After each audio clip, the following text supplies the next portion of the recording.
السلام علیکم ناظرین، دوبارہ سے آپ کو خوش آمدید کہتے ہیں پروگرام کے اندر۔ الیکشن ٹرانسمیشن 2024 ووٹ 2 کے نام سے جاری ہے سٹی نیوز نیٹ ورک کے خاص توسط سے سٹی 41 آپ کے گھروں تک ہر لمحہ بلمحہ فیصل آباد کے تمام حلقوں کی اپڈیٹس لے کے آیا ہوا ہے۔ اب فیصل آباد کا آخری قومی اسمبلی کا حلقہ ہے، فیصل آباد 10 کی بات کریں گے، NA 104 کی بات کریں گے۔ فیصل آباد 195 سے شروع ہونے والا سلسلہ گزشتہ روز آج ہمارا NA 104 پہ پہنچ چکا ہے۔ پھر شخصیات پہ بھی ڈسکشن ہوگی اور ذرا کھل کے دیکھیں گے کہ کون کہاں کھڑا ہے، وہ تو اب بتا دیا۔ اب کون شخصیت وائز کس پوزیشن میں ہے، کتنا مضبوط ہے اور کون کتنا بڑا ٹاکرا دے سکتا ہے، یہ سب بات ہوگی بڑی تفصیل کے ساتھ۔ لیکن سب سے پہلے جو امیدواران ہیں ان کا تعارف آپ کے ساتھ کروا دوں۔ سب سے پہلے یہاں سے بات کریں تو راجہ دانیال ہیں، راجہ محمد ریاض کے بیٹے، پاکستان مسلم لیگ نون کی جانب سے میدان میں ہیں۔ صاحبزادہ حامد رضا پاکستان تحریک انصاف کے حمایت یافتہ امیدوار ہیں۔ بشارت علی پاکستان پیپلز پارٹی کے امیدوار ہیں۔ رانا سکندر اعظم خان جماعت اسلامی کے امیدوار ہیں، جو کہ سابق صدر فیصل آباد chamber of commerce and industries بھی ہیں۔ حافظ محمد ابو بکر تحریک لبیک پاکستان کی جانب سے میدان میں ہیں۔ اس حلقے کا خاصیت یہ ہے کہ اس کے نیچے 3 PPs آتی ہیں، 110 111 اور 112، اور بڑا اہمیت کا حامل ہے کیونکہ راجہ محمد ریاض جنہوں نے پاکستان تحریک انصاف کی گورنمنٹ کا درن تختہ کر دیا، اب وہ پاکستان مسلم نون کی جانب سے ان کے بیٹے میدان کے اندر ہیں۔ ٹکٹ جو ہے انہوں نے پاکستان مسلم نون کا اپنے بیٹے کو دے دیا۔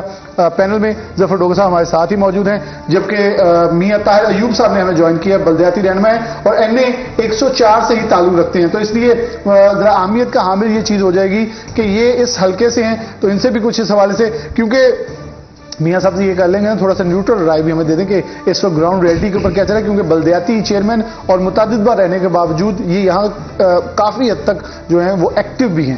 ظفر ڈوگر صاحب آپ کی طرف بڑھوں گا۔ سب سے پہلے راجہ دانیال صاحبزادہ حامد رضا، ٹکر کا مقابلہ ہے۔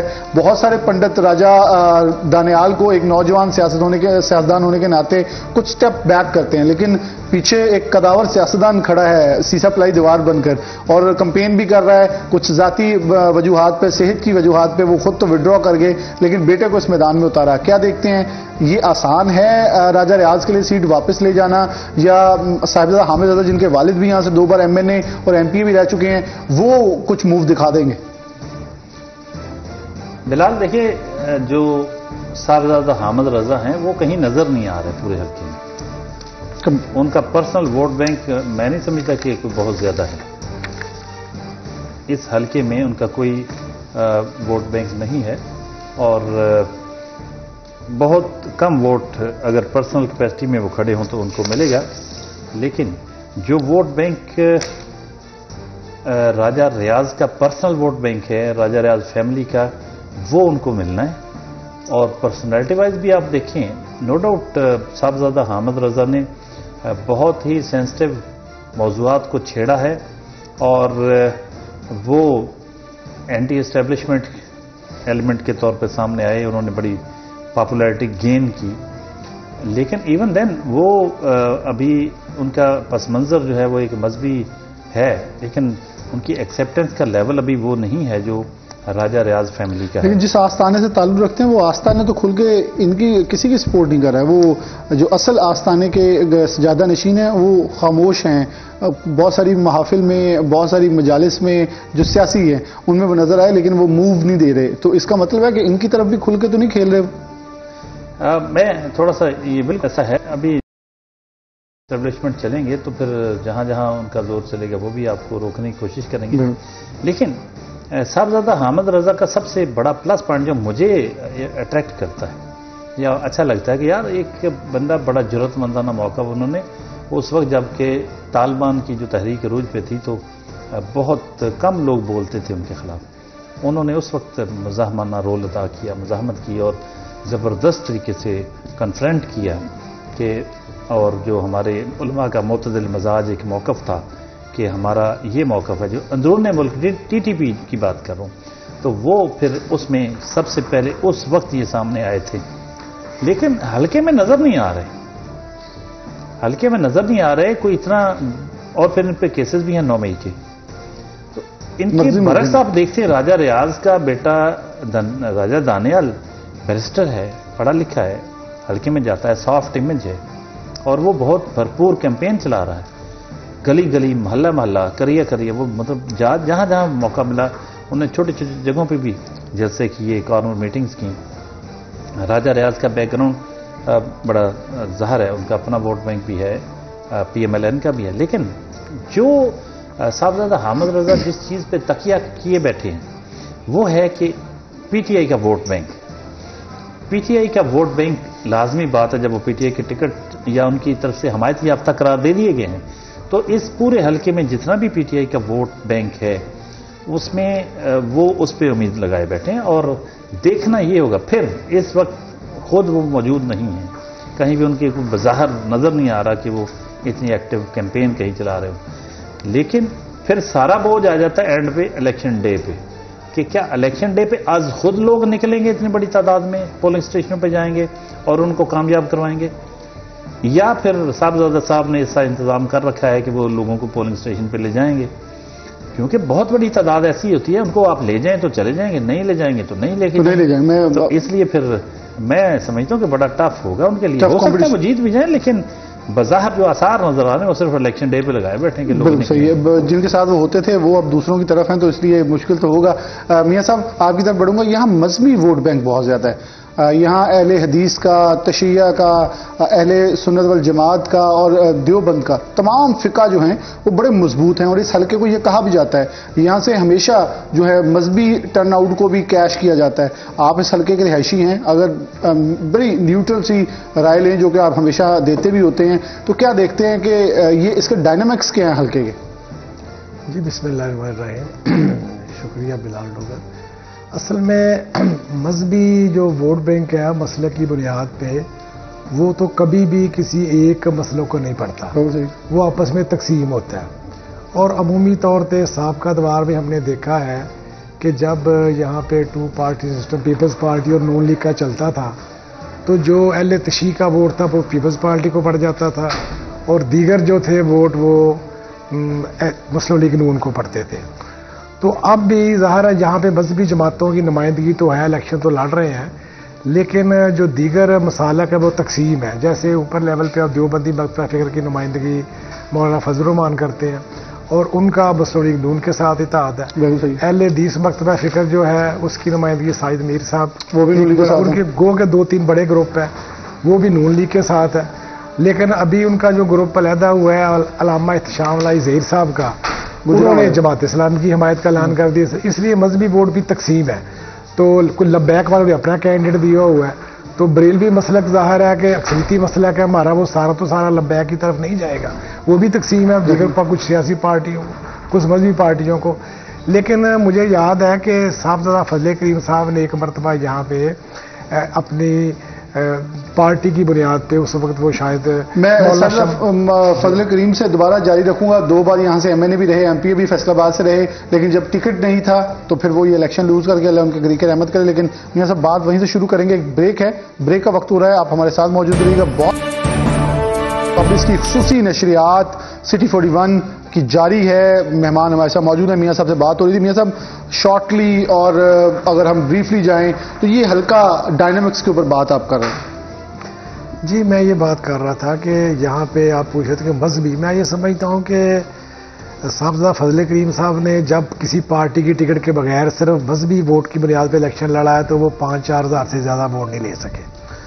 تو اس طرح مجھے یاد ہے کہ 2002 میں جب تمام مذہبی پارٹیوں کا اتحاد بنا تھا تو اس وقت بھی جو ایم ایم اے کا یہاں پہ کینڈیڈیٹ تھا اس کو اسپیشلی 2 مسالک جو کہ ایم ایم میں شامل تھے، ایک اہل حدیث اور ایک اہل تشیع، ان دونوں نے ان کو ووٹ ایم ایم اے کے کینڈیڈیٹ کو نہیں دیا تھا. اہل حدیث جو تھے انہوں نے نون کو دیا تھا اس وقت بھی، اور جو اہل تشیع تھے انہوں نے پیپلز پارٹی کو کینڈیڈیٹ. تو کہ مذہبی ووٹ جو ہے الیکشن پہ اتنا اثر انداز کسی مذہبی کینڈیڈیٹ کے لیے ہوتا ہے، وہ اپنا وزن کسی نہ کسی جس کے ساتھ اس کی افیلیشن پارٹی سیاسی پارٹی کے ساتھ اس میں ہی ڈالتا ہے. تو اس لیے مذہبی ووٹ تو کسی ایسے کینڈیڈیٹ کو نہیں ملے گا کہ جس کا کسی مذہبی پارٹی یا کسی مسلک کے ساتھ تعلق. اچھا میاں صاحب ایک چیز آپ نے کچھ تقاریریں سنی ہوں گی، سمجھا جاتا ہے مہر صاحبزادہ حامد رضا جو ہیں ان کے جو بیک گراؤنڈ ہے بڑا ڈیسنسی اور سب کچھ ہے، لیکن تقاریروں کے اندر وہ کچھ لینگویج ریاض کے خلاف ایسی بھی استعمال کریں، میرے خیال میں وہ بلو دی بیلٹ بھی جا رہی ہے. بلا شبہ یہ میرے خیال میں سیاست کے اندر نہیں ہونا چاہیے. شاید یہ ووٹرز کو بوسٹ کرنے کے لیے استعمال کی جاتی ہے، لیکن میرے خیال میں شخصیت کی آری چیز ہے ان کے بھی. مجھے تو یہ ان کی شخصیت میں چیزیں نظر نہیں آتی، لیکن اگر ووٹروں کو کال کرنے کے لیے بھی آپ یہ یوز کریں گے تو یہ بڑی ڈیمیجنگ چیز ہے. جی بالکل، آپ نے اپنے سوال کے اندر ہی جواب دے دیا ہے کہ یہ بنیادی طور پہ پی ٹی آئی کا ایک کلچر بن گیا تھا کہ گالم گلوچ. اور ہم یہ بھی سنتے تھے کہ جب عمران خان اس ملک کا وزیر اعظم تھا یا وہ سیاست کر رہا تھا تو اس کا جو بندہ کسی ٹاک شو میں یا کسی جلسے میں اپنے مخالفین کو زیادہ گالم گلوچ کرتا تھا وہ اس کو زیادہ شاباش دیتا تھا. اور اب بھی میرا خیال ہے کہ پی ٹی آئی کے لوگ اس لیے یہ کر رہے ہیں کہ تاکہ ان کا جو ووٹر ہے ان کے ساتھ اٹیچ رہے اور خوش ہو اور ان کے ساتھ ذرا پرجوش طریقے سے پولنگ ڈے میں ان کا ساتھ دے. تو اس لیے یہ کر رہے ہیں، حالانکہ یہ ہونا نہیں چاہیے. یہ ہمارا کلچر کا میں سمجھتا ہوں کہ ڈارک پہلو ہے سیاسی کلچر کا. ڈاکٹر صاحب آپ کیسے دیکھتے ہیں محدث اعظم کا پوتا اور علم و تعلیم کا ایک بہت بڑا گھرانہ ہے وہ، جہاں سے دینی تعلیم کا بہت بڑا جو ایک سبق ہے وہ آگے چلتا ہے. دوسری طرف ایک منجے ہوئے سیاستدان ہیں، بلا شبہ وہ ایک اور چیپٹر لے کے چل رہے ہیں، وہ اور لے کے چل رہے ہیں. آپ کیسے دیکھتے ہیں کہ گزشتہ الیکشن میں راجہ محمد ریاض یہاں سے منتخب ہوئے تھے، بہت سارے لوگ اعتراض کرتے ہیں انہوں نے جماعت چھوڑ دی، لیکن جماعتیں جب اپنے ایم این ایز کو اون نہ کریں، ان کو سرکاری سطح پہ ڈس آن کریں اور ان کے کاموں کو رکوایا جائے تو سر مجبوراً پھر جو فیصلے ہیں وہ تو لیے جاتے ہیں. بلال، یہ ہماری سیاسی تاریخ کا، سیاسی جماعتوں کا یہ المیہ ہے. بہت افسوس کی بات ہے جس کی طرف آپ نشاندہی کر رہے ہیں. یہ سیاسی جماعتوں میں ڈکٹیٹرشپ ہے بہت بری طرح سے. ہم نے دیکھا کس طرح ذلیل ہوتے رہے پی ٹی آئی کے ایم این اے آگے ہمارے ادھر بھی ادھر بھی. تو وہ تھوڑا سا ٹائم ملتا، فوٹو سیشن ہوتا تھا، ایک آدھ بس بتائیں کیا ہے جی، بس وہ فوٹو کھینچ کے اتنے میں خوش ہو جاتے تھے کہ چلیں مل کے آئیں جی، اور خبر چل جائے کہ ان سے ملاقات ہوئی پرائم منسٹر سے. ابھی جیسے جس چیز کی آپ نشاندہی کر رہے ہیں، راجہ ریاض کو بھی کارنر کیا گیا اور ان کو کام بھی روک دیے گئے. جو بھی پارٹی مقصد وجہ کیا تھی، وہ کہہ رہے تھے کہ جی پی ٹی آئی کے دور میں کرپشن بڑھ گئی ہے، تھانوں میں ریٹ بڑھ گئے ہیں اور یہ چیزیں جب عمران خان تک پہنچائی جاتی تھیں تو ظاہر ہے کہ پھر وہ اس چیز کو وہ کرتے تھے کہ تنقید کیوں ہو رہی. ہمارا المیہ ہے کہ وہ تنقید سننے کے لیے تیار ہی کوئی نہیں. یہی حال نون لیگ میں بھی کرتا ہوں کہ آگے.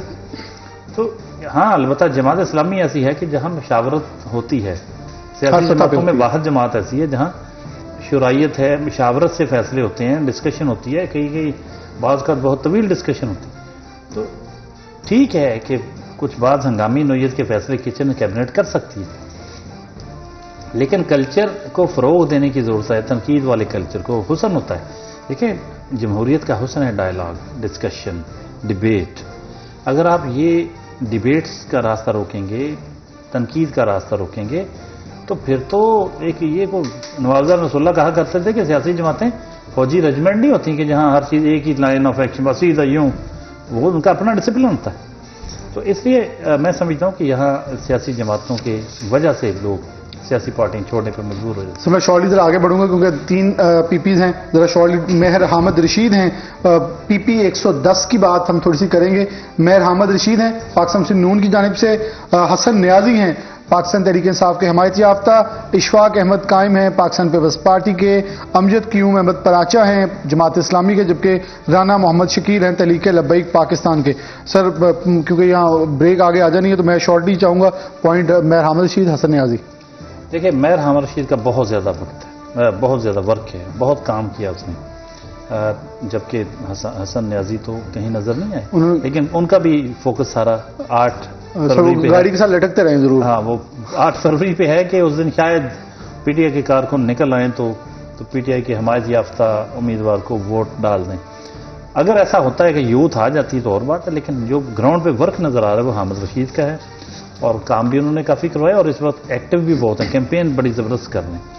تو میں تو اس وقت پلس پوائنٹ ان کو اس کیمپین کی وجہ سے دوں گا اور ان کے ماضی کی وجہ سے جو ترقیاتی کام کروائے. میں سمجھتا ہوں حامد رشید آگے.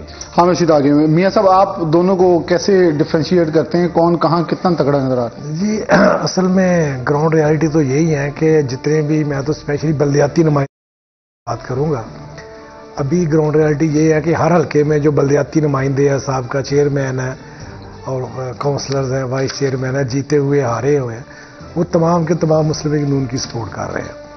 تو ظاہر ہے کہ ان کا اپنا آگے چیئرمین بھی بننا ہے, ان کا اثر و رسوخ ہوتا ہے. کوئی بھی وجہ ہے, انہوں نے ان سے کام بھی لیے ہیں, ڈیولپمنٹ کی اسکیمیں بھی لی ہوئی ہیں. آگے والی آپ کی بات بھی درست ہے کہ ایک امید بھی ہے ان کو کہ آگے الیکشن آئے گا. تو ظاہر ہے کہ پولنگ ڈے والے دن بھی یہ جو ٹیم ہوتی ہے بلدیات کی, یہ بڑی اہم ہوتی ہے.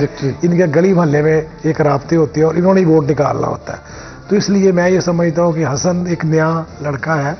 صرف وہ پی ٹی آئی کے جو بھی, میں تو اس کے بارے میں اتنا نہیں جانتا, لیکن جو بھی ہے, لیکن اس کا مقابلہ حامد رشید سے بھی کیا. وہاں سے ڈاکٹر حسن مسعود ایک اچھی آپشن تھی جس کو نہیں یوز کیا گیا. آپ کے واپس آئیں گے, ظفر سندھو بھی تھے لیکن وہ بھی نہیں ایکٹیولی رول پلے کیا. لیکن ڈاکٹر حسن مسعود کی بات کریں, وہ تو ابھی کمپین کرتے بھی نظر آتے ہیں حسن نیازی کی. بریک لیں گے, بریک کے بعد دوبارہ واپس آئیں گے تو 111 کے 111 کے اوپر بات ہوگی. ایک چھوٹی سی بریک, ہمارے ساتھ موجود رہیے گا.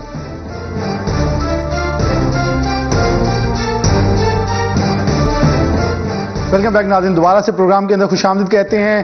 پی پی بغیر کسی تاخیر کے پی پی 111 کی طرف بڑھیں گے. فقیر حسین ڈوگر 2 بار کے ایم پی اے ہیں اور تیسری بار انہوں نے ٹکٹ بھی لیا تھا. اب چوتھی بار ٹکٹ ملا ان کو.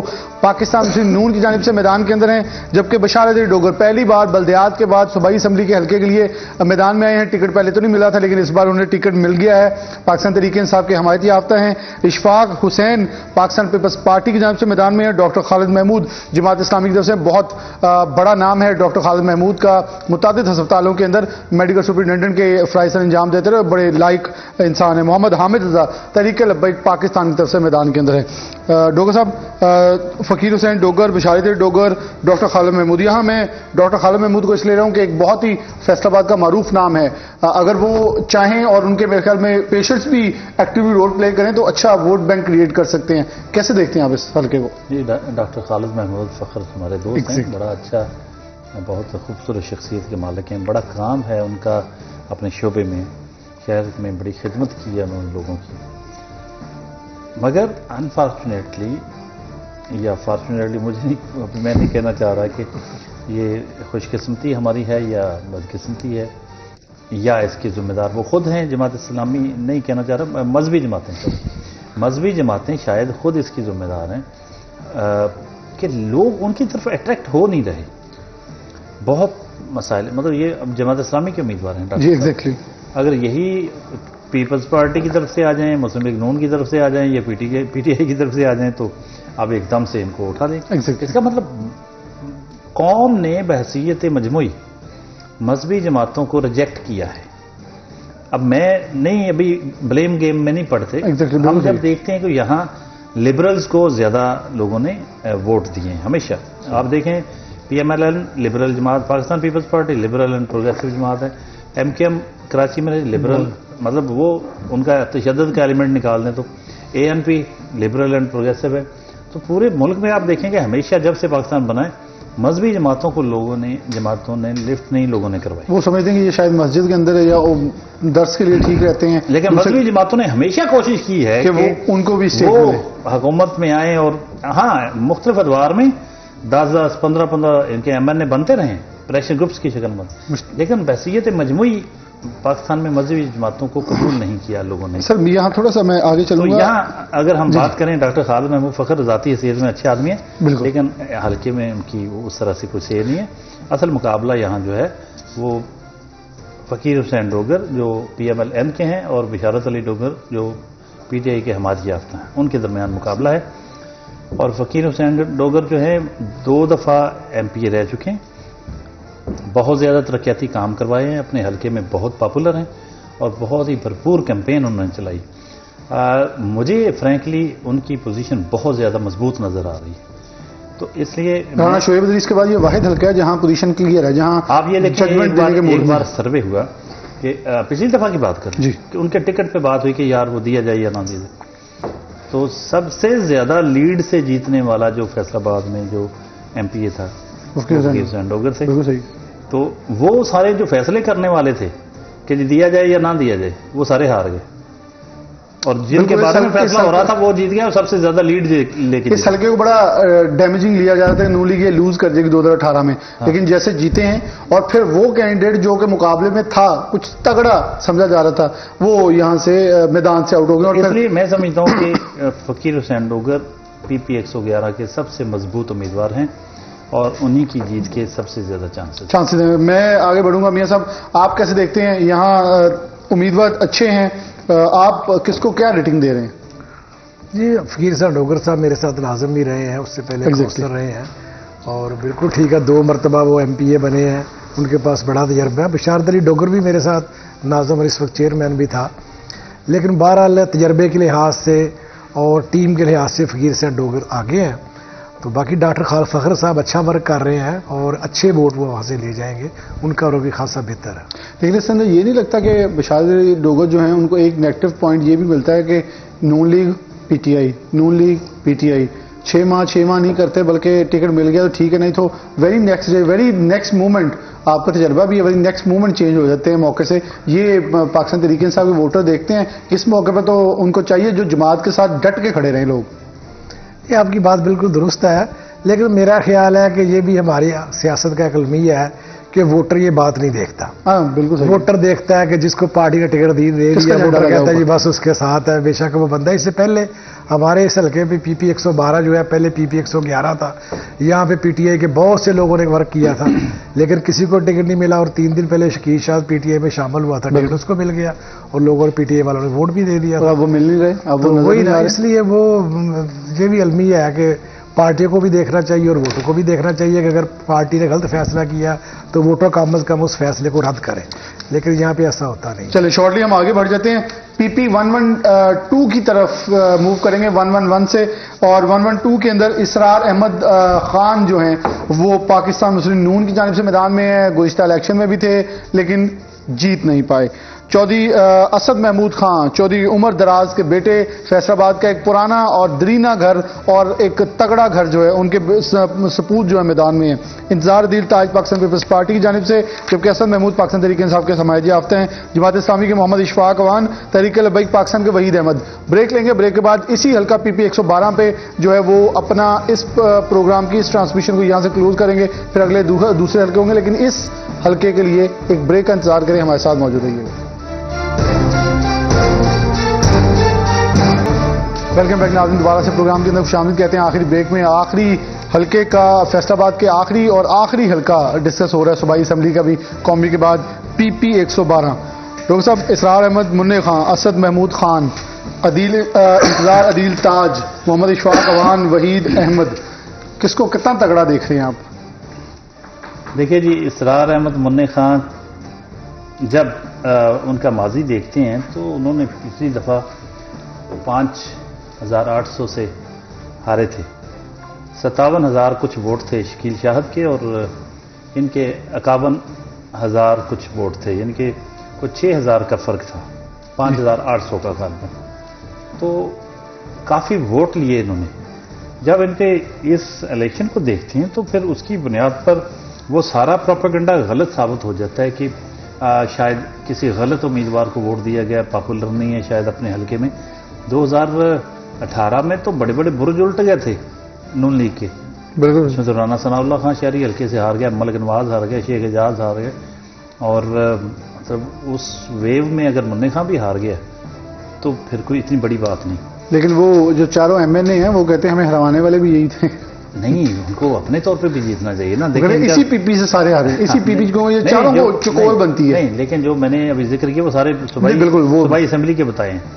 رانا ثناء اللہ ایم این اے کا جیت گئے تھے، صوبائی اسمبلی ہار گئے تھے. شیخ اعجاز صوبائی اسمبلی کا ہار گئے تھے، ملک نواز ہار گئے تھے. یہ بڑے پلر گنے جاتے ہیں. بالکل بالکل. تو اس لیے میں سمجھتا ہوں اس ویو میں اگر اتنا 51,000 ووٹ لے گئے تو بڑی بات ہے. اس لیے میں وہ جو پروپیگنڈا تھا کہ شاید یہ کمزور امیدوار ہیں، ایسا نہیں ہے، بڑا کمپٹیشن ہوگا.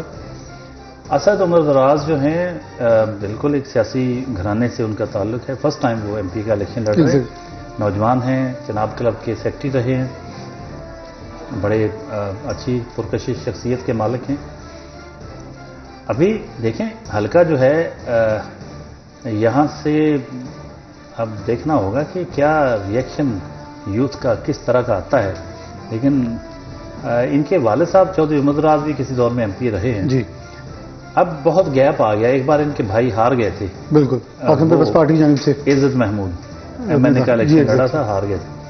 اب دیکھتے ہیں کہ اس بار وہ کس طریقے سے، کیونکہ جب ایم این اے کا ہم دیکھتے ہیں، اگر ایک طرف راجہ ریاض راجہ تانیال اگر ہیں ان کے انڈر بھی کچھ حلقہ آتا ہے جی بالکل. اور دوسری طرف یہ اس حلقے میں جس کو جو حلقہ لگتا ہے وہاں بھی نون لیگ کے امیدوار بڑے مضبوط ہیں MNA کے. وہ اگر اس کا امپیکٹ آتا ہے تو پھر اسرار احمد منع خان جو ہے وہ سرپرائز دے سکتے ہیں, یعنی جیت سکتے ہیں. سرپرائز کا لفظ اس لیے کہہ رہا ہوں کہ پروپیگنڈا بہت تھا ان کے خلاف کہ شاید یہ کمزور امیدوار. اب اسد عمر دراز نئے ہیں, PTI کے حمایت یافتہ ہیں, 9 مئی کا کیس بھی ان پہ ہے غالباً. اب دیکھنا ہے کہ PTI کا ووٹ بینک کس طرح ریئیکٹ کرتا ہے. وہی بات, لیکن ان کے پاس وسائل بھی ہیں, ووٹرز کو پولنگ اسٹیشن پہ لے جانے کا تجربہ بھی رکھتے ہیں, پولیٹیکل فیملی ہے, ریسپیکٹیبل فیملی ہے, بڑے پرانے خاندانی لوگ ہیں. تو اس ساری چیز کا بھی ایڈوانٹیج ملے گا ہمیں. وہ ایک بڑا سیاسی گھرانہ اور بڑا خوبصورت ایک وزردار لوگ ہیں, تو اس چیز کا بینیفٹ تو ملے گا. اس کا بینیفٹ ملے گا. میاں صاحب آپ کیسے دیکھتے ہیں دونوں امیدوار, کیونکہ آپ اس حلقے سے بھی تعلق رکھتے ہیں. بہت سارے علاقے میرے خیال میں اگر احسان افضل ہوتے تو میں یہ کہتا ہوں پرسنالٹی کا ٹکر کا مقابلہ ہوتا, پرسنالٹی وائز بہت کلوز چل رہے تھے, لیکن ڈیو ٹو حسن محمود آگے ہیں اور سامنے اسرار احمد منع خان ہیں. آپ کیسے دیکھتے ہیں دونوں کو؟ جی میں یہ سمجھتا ہوں پچھلا الیکشن جو اسرار احمد منع خان صاحب نے لوز کیا نا, میں نے بڑا قریب سے اس کو آبزرو کیا تھا. ان کا پہلا الیکشن تھا, ان سے مینیج نہیں ہو سکا تھا.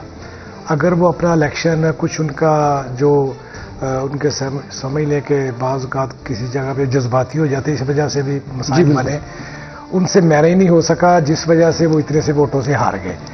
تو اب چونکہ ان کے پاس پچھلے الیکشن کا تجربہ بھی ہے اور انہوں نے اس سے بہت کچھ سیکھا بھی ہے, اور پہلے سے میں دیکھتا ہوں کہ بہتر انداز میں وہ اپنی کمپین کر رہے ہیں. اور آپ کا تاثر اپنی جگہ پہ ہے, لیکن میں یہ سمجھتا ہوں کہ جو آپ کی کلیگ اعظم مجید گجر نے چیئرمینوں کے ہمراہ ایک پوری میٹنگ کر دی تھی سرینا ہوٹل میں, وہ اثر انداز ہو رہی ہے؟ جی نہیں, وہ تو سارے لوگ ان کے ساتھ ہی چل رہے ہیں.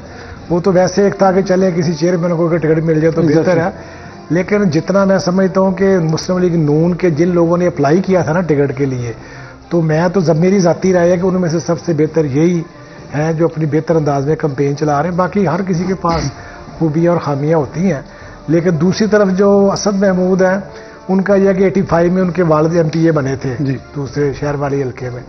تو اس کے بعد انہوں نے جب بھی کھڑیاں والا پہ الیکشن لڑا, ادھر اگر ان کے بیٹے عزت نے لڑا, تو ان کا بھی یہ ہے کہ ان سے بھی الیکشن مینیج نہیں ہوتا.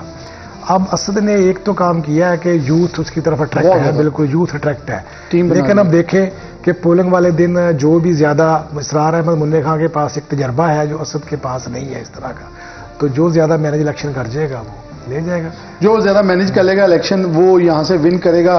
اسد محمود خان ایک نوجوان اور اس پالیٹکس کو لے کر آگے چل رہے ہیں, اور وہ چاہ رہے ہیں کہ یہ جو میرا ایک ایج ہے اس کو میں کیش کروا سکوں, جبکہ میں دعا کروں گا اللہ پاک صحت کاملہ اجر نافیہ عطا فرمائے. کچھ ڈسٹرب اسرار احمد منع خان صاحب اپنی صحت کے حوالے سے بھی ہیں, جو حلقے میں کچھ لوگ بھی کہتے ہیں اس کی وجہ سے کچھ چیزیں ان کی متاثر بھی ہو رہی ہیں. پھر وہی بات میاں صاحب نے جو کہ الیکشن ڈے مینیج کرنا ہے, صحت یہ سب کچھ آڑے نہیں آنا چاہیے, کیونکہ پھر آپ کو الیکشن ڈے مینیج کرنا بہت بھرپور کرنا پڑے گا تاکہ آپ الیکشن کے لیے کامیابی حاصل کر سکیں.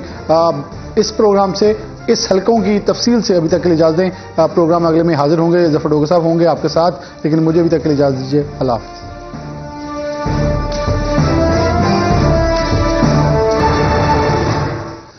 السلام علیکم ناظرین, الیکشن ٹرانسمیشن جاری ہے سٹی 41 کے الیکشن سیل سے. ووٹ 2 ووٹ کی اہمیت پر بھی ہم نظر ڈالیں گے, اس پہ روشنی ڈالیں گے. ہمارے ساتھ بہت اسپیشل گیسٹ ہیں, جی سی یونیورسٹی لاہور کے گلوبل اسٹڈیز ڈپارٹمنٹ میں لیکچرر ہیں ڈاکٹر طوبہ احمد, بلال ڈوگر ہمارے سینئر رینکر. آج ہم ڈسکشن کریں گے, ہمارے تمام حلقے تقریباً کمپلیٹ ہو گئے. ڈویژن کے دوسرے اضلاع کے اکا دکا حلقے رہتے ہیں, وہ ان پہ کل ڈسکشن ہوگی, لیکن اس وقت ہم فیصل آباد سے آغاز کر رہے ہیں ایک اور ڈیبیٹ کا, جس میں اوورال ہم ڈسکشن کریں گے پولیٹکس پہ اور پولیٹیکل افیئرز پہ. جانیں گے کہ کیوں ایسا ہوتا ہے کہ پاکستان میں پولیٹیکل سٹیبلٹی نہیں آ پاتی, اور آئے روز حکومتیں ٹوٹ جاتی ہیں, حکومتیں ان کو مدت پوری نہیں کرنے دی جاتی. پہلے تو 58(2) بھی تھی, اس شک کی وجہ سے قبل از وقت حکومتوں کو ہٹا دیا جاتا تھا. پریزیڈنٹ کے پاس اختیار ہوتا تھا کہ جب وہ حکومت کی کارکردگی سے مطمئن نہیں ہوتے تھے تو وہ 58(2) بھی آرٹیکل کا استعمال کرتے ہوئے حکومت کو رخصت کر دیتے تھے. پھر یہ وقت گزرا اور پاکستان پیپلز پارٹی اور PMLN انہوں نے مل کر کہا کہ یہ ڈکٹیٹر کی پیداوار، یہ جو شک ہے اس کو ختم کیا جائے تاکہ جمہوریت کا تسلسل قائم رہے اور کوئی آئندہ غیر جمہوریت کا کنڈا استعمال کرتے ہوئے حکومتوں کو کمزور نہ کرے اور قبل از وقت گھر نہ بھیجے۔ نئی صدی آئی 2021 میں، 2020 کی جو 21ویں صدی کے جو ابتدائی سال ہیں ان کو دیکھیں تو یہاں پھر بھی حکومتوں نے کم از کم وقت ضرور پورا کیا۔ بے شک اگر کسی حکومت کو سپریم کورٹ نے گھر بھیجا کسی وجہ سے تو اسی پارٹی کی دوبارہ حکومت آ گئی۔ یہ ایک کم از کم ایک خوش آئند عمل ہے کہ اب حکومتیں وقت پورا کرنے لگ گئی ہیں اور سیاسی استحکام اسی طرح آئے گا کہ کنٹینیوٹی رہے، حکومتیں اپنی مدت پوری کریں، ان کو ڈیلیور کرنے کا پورا موقع ملے اور ووٹ ڈالنا ضروری ہے۔ ووٹ ڈالیں گے حکومت بنے گی آپ کے مسائل حل کرے گی۔ جس کی حکومت آپ چاہتے ہیں اس کی حکومت اگر بننے کا جو عمل ہے اس میں حصہ ڈالنا ہے تو ہی آپ اس پارٹی کے مخلص کارکن تصور کیے جائیں گے یا اس کے مخلص اور ہمدرد جو ہیں اس کے روپ میں آپ سامنے آئیں گے۔ 8 فروری سر پہ ہے، اپنا قومی فریضہ سر انجام دینے کے لیے تیار رہیے۔ ووٹ ڈالنا ہے اس روز تاکہ پاکستان میں ایک مستحکم حکومت کا قیام عمل میں آ سکے، ملک میں امن و امان ہو، پولیٹیکل سٹیبلٹی ہو، جو پھر معاشی ترقی، معاشی استحکام کی علامت ہوگی اور پھر اس کے بعد روزگار بھی ملے گا، اس کے بعد پھر مواقع ملیں گے، ملازمتیں ملیں گی اور خوشحالی کے نئے دور کا آغاز ہو سکتا ہے۔ لیکن اس کے لیے بہت ضروری ہے کہ 8 فروری کو گھروں سے نکلیں، ووٹ ڈالیں۔ ہم بحث کا آغاز کرتے ہیں۔ ڈاکٹر طوبہ احمد گلوبل اسٹڈیز کے لیکچرر ہیں، ان سے جانتے ہیں کہ پاکستان میں ایسا کیوں ہوتا ہے کہ حکومتیں اپنی مدت پوری کر تو لیتی ہیں سم ٹائم لیکن ہر وقت خطرے میں رہتی ہیں، ان کو یوں ہی لگا رہتا ہے کہ پتہ نہیں کس وقت ہماری حکومت کو گھر بھیج دیا جائے گا۔ ڈاکٹر صاحب بتائیے گا ایسا کیوں ہوتا ہے؟ آپ کا سوال بہت انٹرسٹنگ ہے سر۔ ہم اگر اپنی پاکستان کی سیاسی ہسٹری کو دیکھیں 1947 سے آنورڈ شروع کریں تو جو پہلے 10 سال ہیں اس کے بارے میں تو گاندھی صاحب کا بڑا مشہور جملہ ہے کہ اتنے تو میں کپڑے نہیں بدلتا جتنا پاکستان میں گورنمنٹس بدل جاتی ہیں۔ تو وہ جو کسی ملک کی بنیادی سیاسی جماعتوں کے سال ہوتے ہیں، سیاسی شعور کے سال ہوتے ہیں، وہ ہمارے اسی اسٹرگل میں چلے گئے۔ پھر جیسے ہی وہ 10 سال ختم ہوتے ہیں تو ہمارے پاس 2 مارشل لاز آ جاتے ہیں۔ وہ مارشل لا ختم ہوتے ہیں تو پھر ایک پہلا الیکشن ہوتا ہے، اس کے نتیجے میں ہم اپنا ایک حصہ ہمارے سے الگ ہو جاتا ہے اور اس کے بعد جو الیکشنز ہوتے ہیں اس کے اوپر پھر ایک ڈکٹیٹر آ جاتا ہے۔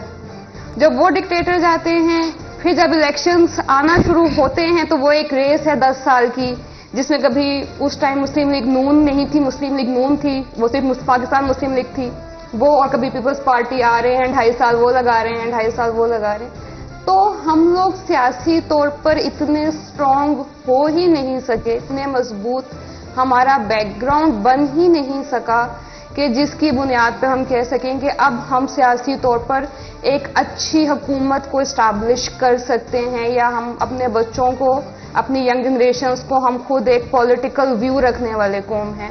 ویسا ہمارا ایکسپیرینس پچھلے آلموسٹ 75 ایئرز ہونے والے ہیں یا ہو چکے ہیں، وہ ہمارا رہا ہی نہیں ہے کہ ہم اس سے کچھ سیکھیں۔ جو ہمارا وہ سارا عمل ہے وہ ہمیں اتنا مضبوط نہیں بناتا ہے۔